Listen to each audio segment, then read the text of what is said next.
আসসালামু আলাইকুম। আমি শফিকুল ইসলাম বলছিলাম।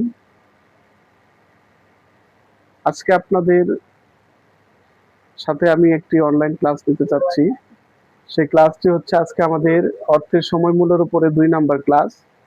তো এটা হচ্ছে যে একাদশ ও দ্বাদশ শ্রেণীর জন্য খুবই গুরুত্বপূর্ণ।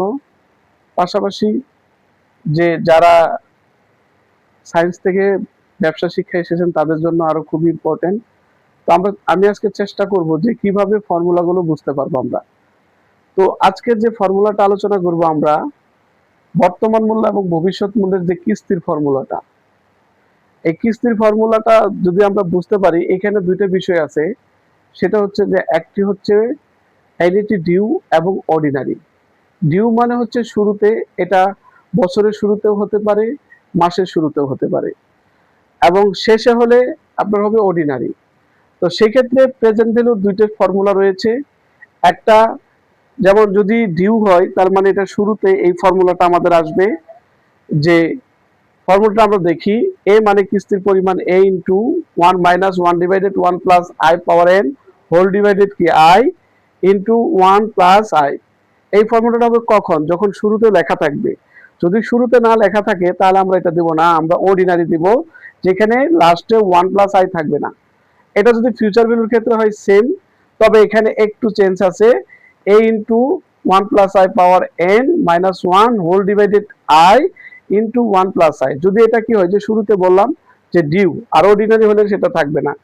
এখন একটা কথা হচ্ছে যে আমাদের, যে এখানে যদি চক্রবৃদ্ধি থাকে, মানে এটা বাৎসরিক না হয়ে যদি কি হয়, মাসিক থাকে, ত্রৈমাসিক থাকে, অর্ধমাসিক থাকে, সেক্ষেত্রে এম এর মান চলে আসবে। আর যখনই এম এর মান চলে আসবে তখনই আমাদের কি করতে হবে, আই কে এম দ্বারা ভাগ করতে হবে, এন এর সাথে এম গুণ করতে হবে।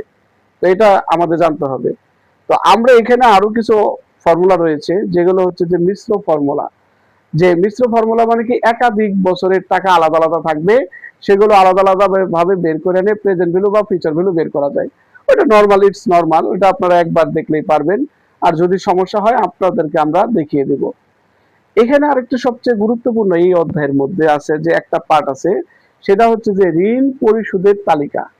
যেটা অধিকাংশ স্টুডেন্ট কি করেন, যে হিসাব গুলো ক্যালকুলেশন করতে ভুলে যান বা অ্যাডজাস্ট করতে পারেন না, সেই বিষয়ে একটা কথা। আসলে সেটা আমাদের আসলে এইভাবে বোঝানো যাবে না। তো সেটা প্রথম করতে গেলে আমাদের প্রথমে কিস্তির পরিমাণটা বের করে আনতে হবে।